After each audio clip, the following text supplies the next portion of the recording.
বিশ্ববিখ্যাত brand KTM এবার হতে যাচ্ছে রাস্তার ফকির।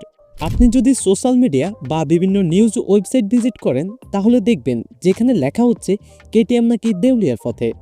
আসলে কি কেটিএম দেউলিয়ার পথে, নাকি আবার নতুন রূপে কামব্যাক করবে বিশ্বের বাইক বাজারে?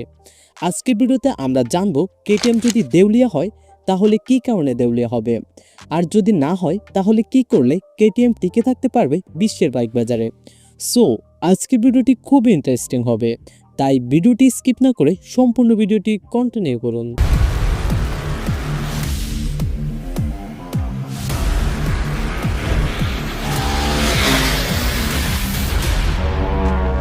বছরের পর বছর ধরে বিশ্বের বাইক বাজারে রাজত্ব করছে কেটিএম।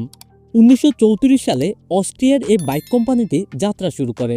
উন্নত মানের নকশা, স্থায়িত্ব এবং রেসিং বাইক তৈরির জন্য খুব কম সময়ে বিশ্বের অন্যতম জনপ্রিয় বাইক ব্র্যান্ড হিসেবে বাইকারদের মনে জায়গা করে নেয়। কিন্তু এই জনপ্রিয় বাইক ব্র্যান্ডটি এখন দেউলিয়ার পথে। কেটিএম দেউলিয়া হওয়ার পেছনে বেশ কয়েকটি কারণ রয়েছে, যা আমি আপনাদের সাথে শেয়ার করব। কেটিএম দেউলিয়া হওয়ার প্রধান কারণ হতে পারে কেটিএম এর বাইকগুলোর আকাশচুম্বী দাম। ফলে আমার মতো কিছু কিছু পাবলিক আছে যারা কেটিএম এর শোরুমের সামনে দিয়ে যাওয়ার সময় মনে মনে বলতে থাকে, আমার স্বাদ আছে সাধ্য নাই, দামি জিনিস ঠিকই দেখেও না দেখার ভান করি। জানেন আমি একজন মধ্যবিত্ত। কেটিএম এর বাইকগুলোর দাম অনেক বেশি হওয়ায় অধিকাংশ বাইকাররাই কেটিএম এর বাইকগুলোকে বাদ দিয়ে অন্যান্য ব্র্যান্ডের বাইক কিনতে বাধ্য হয়। আমার মনে হয় এটাই হতে পারে কেটিএম দেউলিয়া হওয়ার প্রধান কারণ।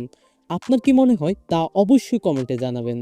করোনা মহামারীর সময় যখন সব কলকারখানা বন্ধ রাখা হয়, তখনও কেটিএম তাদের বাইক উৎপাদন করা বন্ধ করেনি।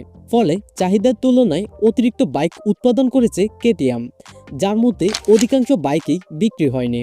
আর স্টকে থাকা এসব বাইকের কারণে ক্ষতির মুখে পড়েছে কেটিএম।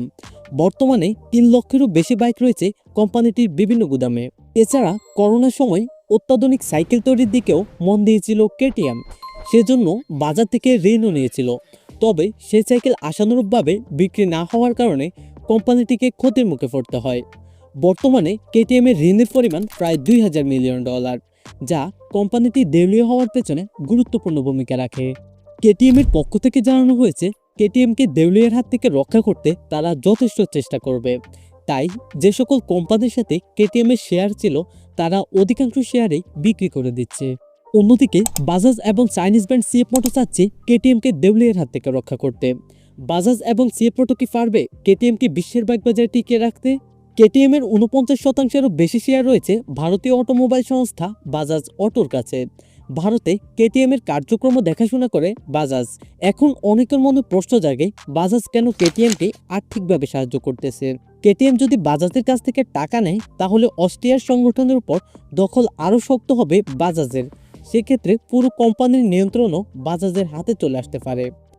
তাই কেটিএম ব্র্যান্ডটিকে বিশ্বের বাইক বাজারে টিকে থাকতে হলে অবশ্যই তাদেরকে এই ঋণ পরিশোধ করতে হবে এবং তাদের বাইকের উৎপাদন খরচ কমিয়ে এনে বাইকগুলোর প্রাইস বাইকারদের সাধ্যের মধ্যে রাখতে হবে। এছাড়াও ভারতীয় ব্র্যান্ড বাজাজ এবং চাইনিজ ব্র্যান্ড সিএফ মোটর যেহেতু কেটিএমকে সাপোর্ট করতেছে, সো আশা করা যায় তাদের সহযোগিতায় কেটিএম তাদেরকে দেউলিয়ার হাত থেকে রক্ষা করতে পারবে। যদিও এখনও শিওর না কেটিএম এর জন্য সামনে কি অপেক্ষা করতেছে। আপনার কি মনে হয় তা অবশ্যই কমেন্টে জানাবেন। আজকে ভিডিওটি এ পর্যন্ত। ভিডিওটি যদি আপনাদের কাছে ভালো লাগে তাহলে ভিডিওতে একটি লাইক দিবেন এবং আমাদের পরবর্তী ভিডিও পাওয়ার জন্য আমাদের চ্যানেলটি সাবস্ক্রাইব করে আমাদের পাশে থাকবেন। আর যদি ফেসবুক পেজ থেকে দেখে থাকেন তাহলে পেজে ফলো দিয়ে রাখবেন। আল্লাহ হাফেজ।